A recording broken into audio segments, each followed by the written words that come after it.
My name is Sarah Donnelly, and I am so honored today to be interviewing a very close friend, actually, but somebody who is here, obviously, as her big role in the DC jazz community and beyond. This is Katea Stitt, everybody. I am, again, fortunate because I've had a number of hats, but at first, Katea is a very good friend of mine, and so I am going away from that, putting on the interviewer hat, and I do know a lot of details about her life, but I want her to share everything firsthand. Katea and I go back actually 35 years, and 35 years. 35 years means that she's been working at least 35 years, and actually we probably know her most for an arc of about 38 years with the WPFW 89.3 Pacifica radio station in Washington, D.C. That might be one of her most visible posts. But she also has had quite an arc, a trajectory in her career. It's illustrious, and that is why we're here today. We're talking about everything that she's done in D.C., but in my opinion, Katea's reach is global. She has had impact with many artists and organizations in DC, and obviously again with the station, but she has helped artists tour all over the world, and most importantly, because of WPFW, she has quite a digital footprint and has really pushed an agenda there to educate a huge population. So, Katea, again, so happy to see you. It's a pleasure. So happy to be with you today. Yeah, it's great. And again, we go back actually all the way to beginning at the National Endowment for the Arts together. Kind of straight out of school. I think I might be a little older than you, but it was a job that was really important. We were lucky to be in Washington, D.C. And by the way, Katea, you've been in D.C. all of your life, Yep, right? I was born, to DC folks, I'm not a DC native because I was born at Suburban Hospital in Bethesda, but I claim please. DC. And my mother was born at Freedman's Hospital, so absolutely. Okay. Well, I was born in Laurel, but Okay. I still call myself DC. But yeah, I mean, DC rooted. When you spend at least 40, 50, 60 years here, you know quite a few things. We went straight into the NEA from school. I know that you went to Howard for a while. I know that you love music. Didn't you go to Georgetown? Okay, I got it. Georgetown. But I wish I had gone to Howard because everyone else did, but no. I wish I did too. You left the NEA and obviously had an attachment for some pretty progressive artists and became involved in artist management and presenting artists when you were with District Curators, which was a pretty important platform in DC that brought some pretty progressive, experimental, multidimensional arts to DC for the first time, really.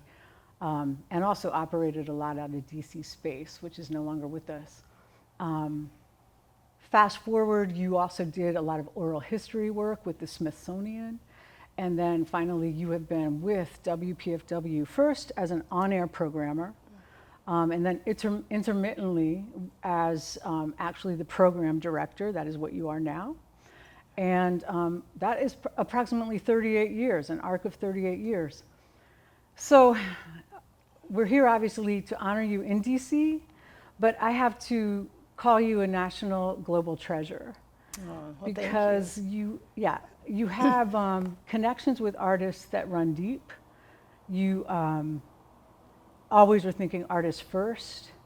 You have changed over the years to identify, very front forward issues that are facing this country, and obviously have had strong associations with artists such as Julius Hemphill with Long Tongues. I remember when you were doing an extended residency with Don Pullen through District Curators.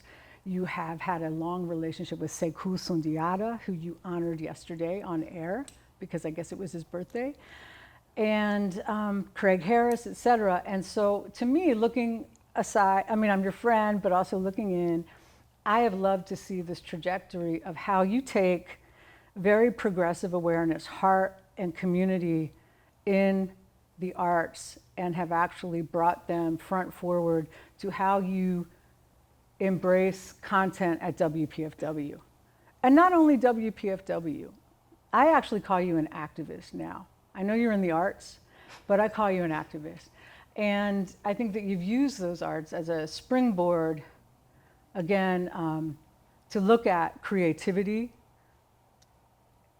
experimentalism, expression, collaboration, heart of community, and you've embraced so many of the challenges that face human beings in this time and in this country, on the globe. So all that to say, and then now I need water. Let me give you a chance to say something. Hello, Katea Stitt. Hello, Sarah Donnelly. Wow, what an illustrious opening and introduction. I don't know if I'm worthy of that, You are. but thank you for that. Very worthy. And first of all, can I take it back a minute? So I did. I'm so sorry to interject. Maybe a very important thing here too. Katea is often known as the daughter of Sonny Stitt. Always known. I did not mean to neglect that. To me, she has gone way beyond that definer. But she is the daughter of Sonny Stitt, who obviously is an iconic saxophonist and touring artist, et cetera, icon in his own right. And you do carry that name. Yeah. So if you're taking it back all the way there, I'm not sure, but I did want to interject that. Well, I was going to take it back to, because you talked about me really using jazz and the arts to be a vehicle for change in a social justice paradigm. And I would say that came from a few places. One is that Karen Spellman, whose husband, A.B. Spellman, wrote the book, 4 Lives in the Bebop Business, was a mentor and really took me under her wing when I came to WPFW at 19 years old. One of the first people I met. She's also, she and A.B. were both in SNCC. So you have that social justice underpinning, right? And very early on, I was embraced Niani Kilkenny at the Smithsonian. I worked for the program in African American culture there, and we did public programs, a lot of them jazz-centered. Of course, Arne Burton was part of that, Jazz in the Palm Court. I was just very fortunate to hook up with a group of folk who understood that jazz was a liberatory medium. And it, of course, is for everyone. I want to come back to that word, okay. But go ahead. It's something that's for everyone, but it does spring from the African American, it flows from the African American experience. And from that, of course, then you get to the social justice piece, right? Because you can never separate our experience from social justice. Right. So I was really fortunate to have mentors very early on at PFW. I'm not going to start naming names because if I do, but I do have to shout out Lauren Cress-Love, who is the sister of Dr. Frances Cress-Welsing and one of the founders of WPFW, because they just set that example. There was no separation between the music and the message. It was all there together, and there was certain excellence that was required of you in both spaces, and I should say one space. Well, how unique, right? I mean, we were so lucky. I'm saying we too because I learned a lot. Yeah. But to have all of that heart in DC and history, and we still do, really. Yeah. So keep going. And of course, I got that growing up through my parents, grandparents. My grandmother was at the March on Washington. They would talk about that. But really, PFW, they were my people. Like when I found WPFW, those were my people.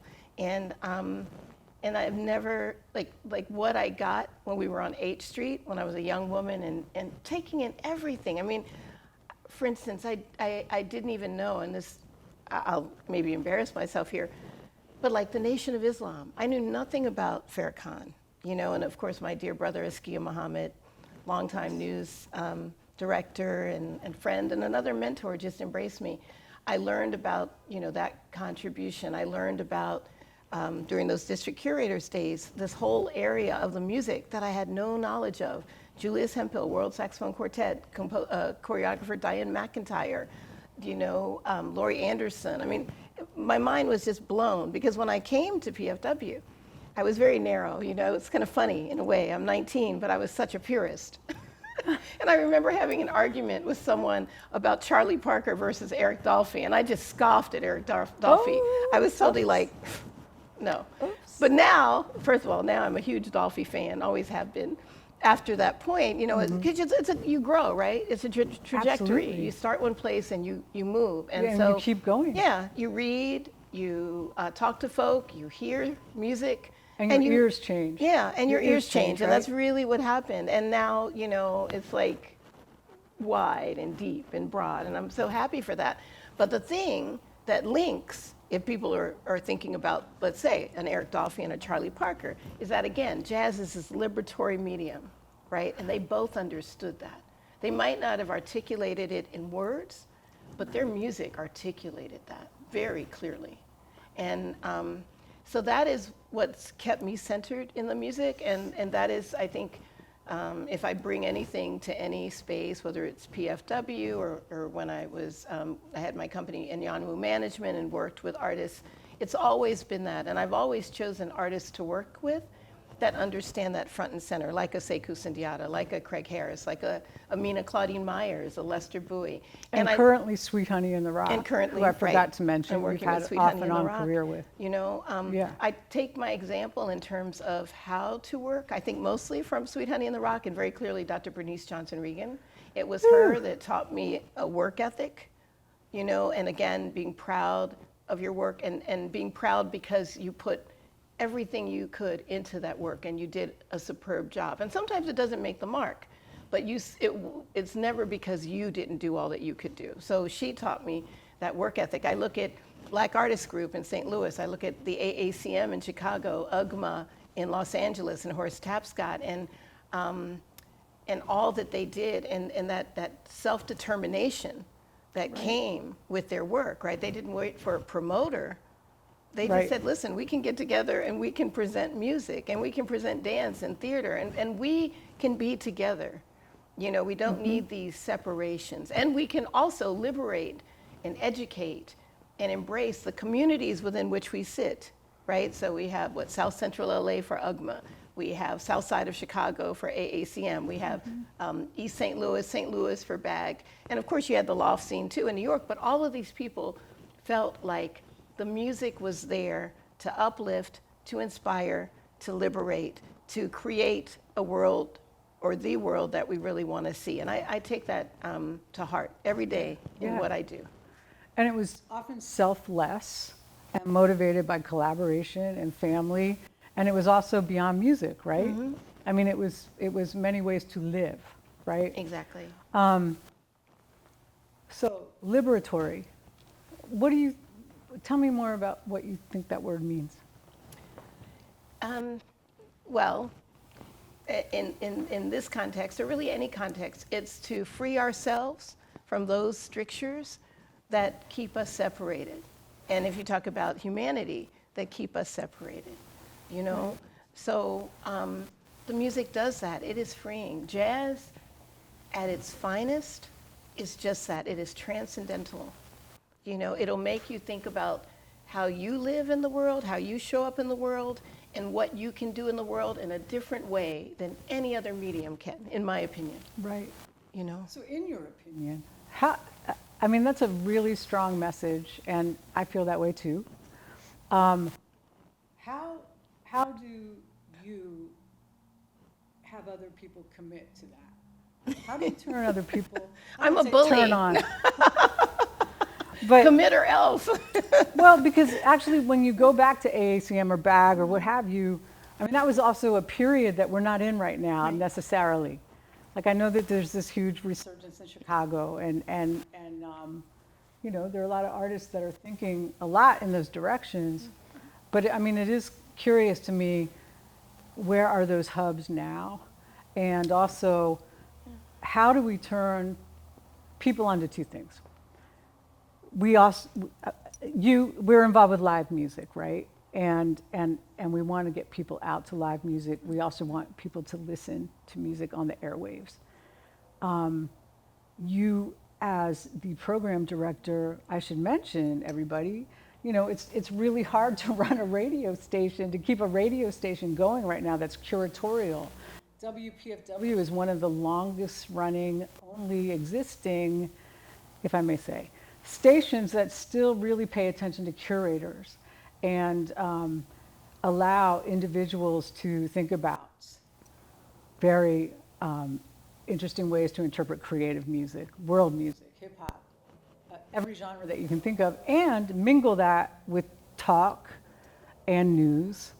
And yet, I'm sure that you've been maybe frustrated at times because maybe there have been cuts. But how do you, okay, I'm asking a lot. How do we get people to really lock in the way we do? We just take this for granted that everybody is loving this stuff. We're at a jazz festival right now. Everybody's loving this. How do we get people to lock in, to love this music as much as you do? Well, first of all, WPFW has been on air since 1977, and as part of our mission statement, we are educators of this music, right?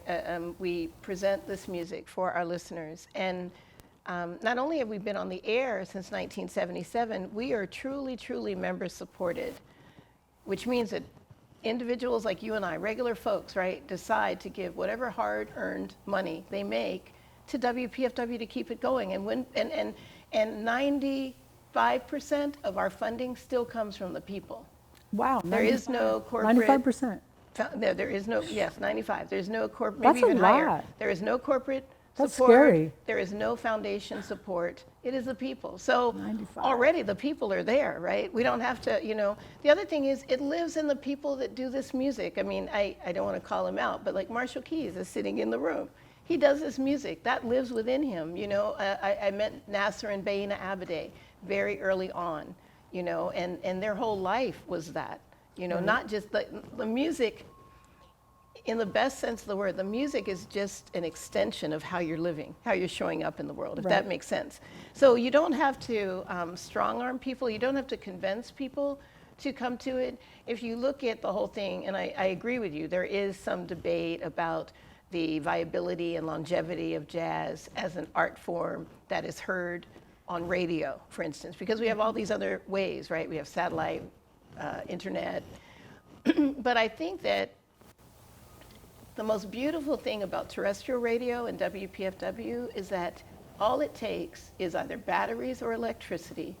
You turn it on, and there you are. And it can transport you. It can educate you about worlds and events and music that you may never experience live. You know, because we also have to remember that we live in a world where everyone doesn't have privilege. Right. You know, but through PFW, you tune into you know, an Ellen Carter on Monday mornings on WPFW, you can learn so much about the music. That's like a university. We are a university in that way. And it doesn't take much, you know. And I think that, and I also think jazz is broad. And I think that we sometimes, and let me stop saying I think, it's not about what I think, and I try to be conscious of that. But we do allow ourselves to be taken in by these false separations.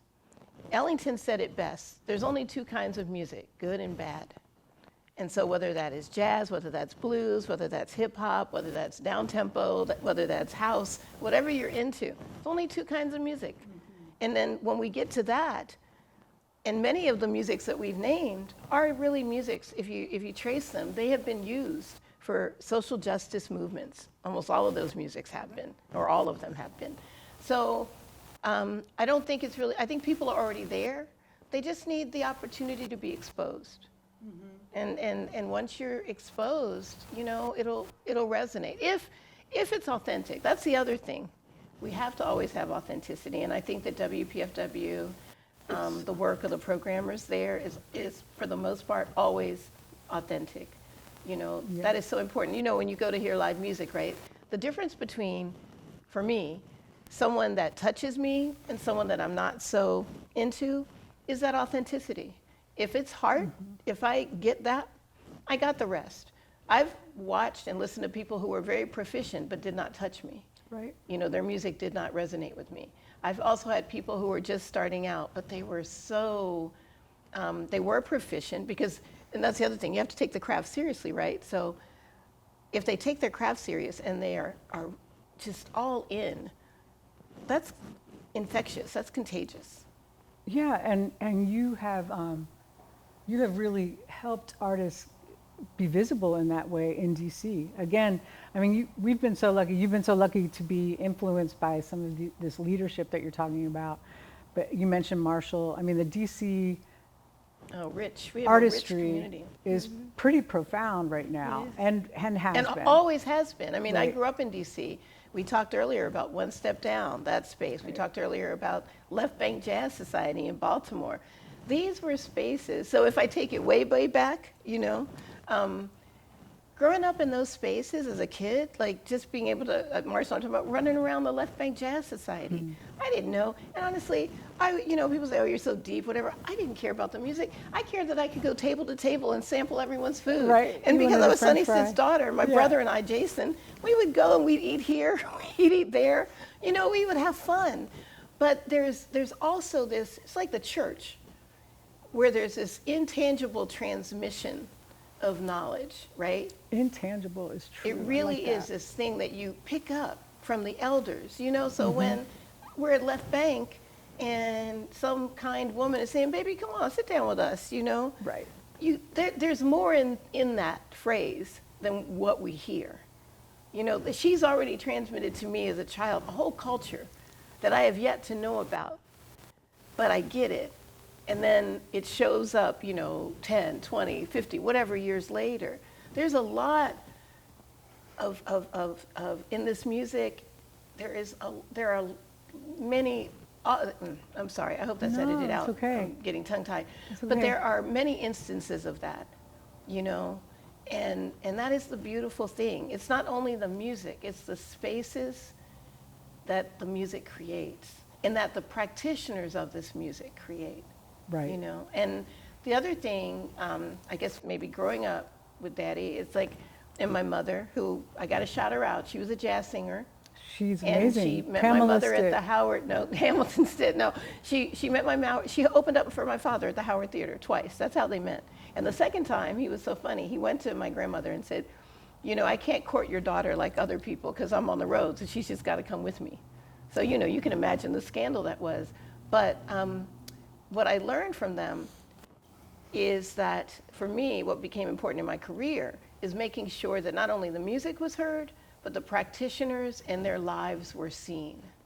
They are not disconnected. They have families. They have loved ones. They, celebrate holidays. It's like often, I hate to say it, particularly in jazz, there's this picture of the jazz musician who's very, in his head, off, and I say he, because it's often he, too. I mean, if you're talking about stereotype, Sure. right? Not so much anymore, but certainly my growing Still, up. yeah. Not attached to family, no love there, not all these communal connections, when in fact, that could be not that is the farthest from the truth.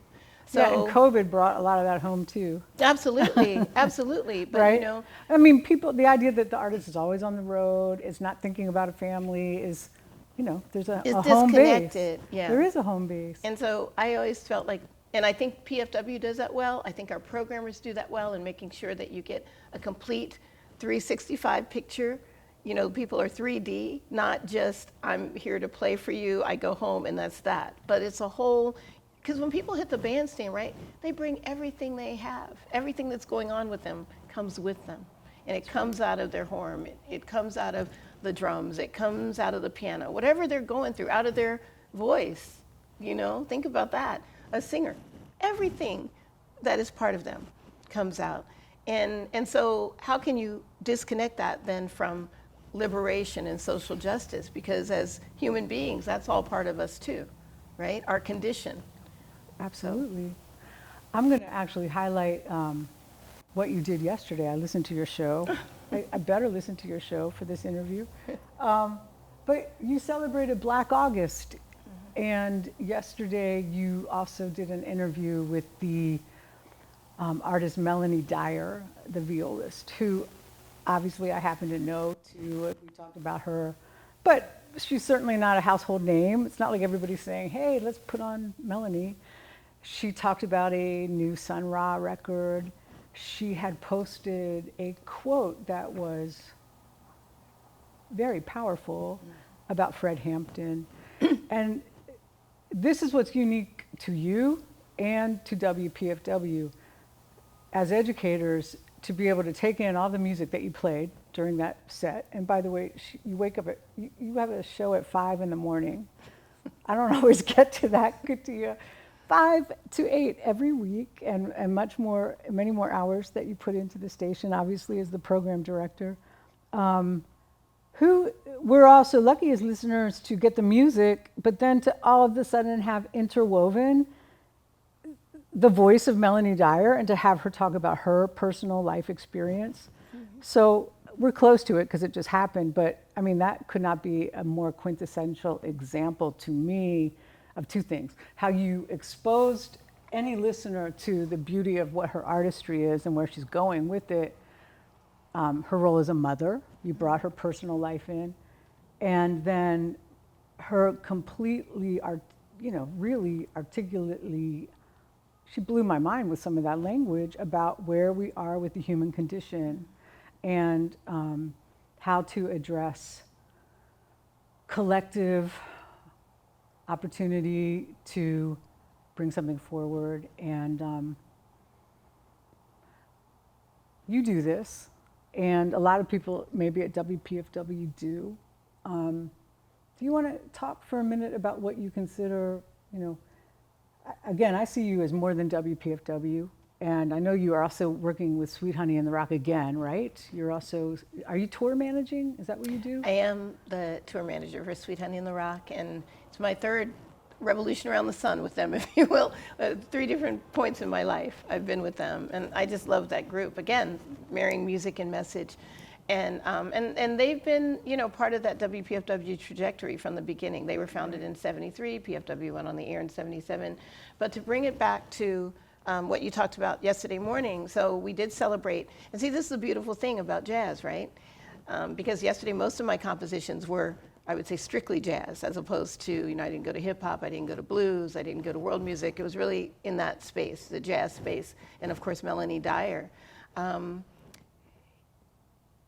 To use jazz as a vehicle to teach people about Black August, and those that don't know, it is August 28th.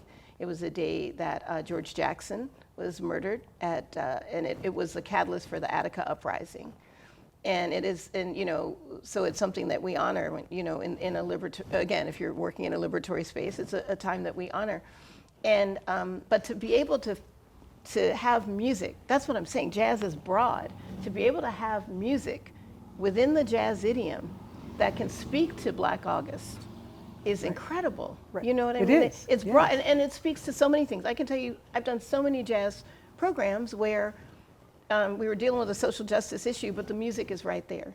And Melanie Dyer, she comes out of also that kind of collective, it's like collective work and responsibility is really what we're talking about. She talked about opening her home and bringing artists and activists together, and doing that kind of work in her home, which transcends the music, but also informs the music, right? She talked about how she parented and having her 4 children in this milieu. And she also said it wasn't always easy, but it was always worth it. And at the end, like if you want to, I love the phrase she used, love as sacred outrage. Right. Wow. Because in many ways, this music, again, that flows from Sacred an outrage. That's really deep. It's Okay. a beautiful, but this music is that in a way. It's a tradition. Jazz is a tradition that flows from the African American experience. And we differentiate, while there are African elements and while there are elements that other cultures have brought to it, when we say that, we mean all that we have experienced in this country for over 400 years. And so all of that comes out in this music. So how can it not, again, be a liberatory force? How can jazz not be a liberatory force? And again, that is what I know as program director, I try to highlight, and I try to encourage programmers to highlight in what they do musically. It's kind of, It is really powerful. I still find it to be very unique to what you've driven in DC at that station. Also, that there needs to be more identification of what that music is right now that's doing that. Where is jazz right now pushing that language forward? But there's so many Melanie Dyer, although Right. she, she might not say she's right now, but there's an Angel Batuit, there's More Mother, there's, there's so many, Micaiah McCraven, there's Nubia Garcia, and that whole London, We Out Here crew, I love them. Right. I want to go to London just to Let's go. absorb them, but Yeah. again, and they're looking But at. how to also bring that more forward too, though, like, I'm in that too, Well, they're bringing it forward, though. They are saying you have a group.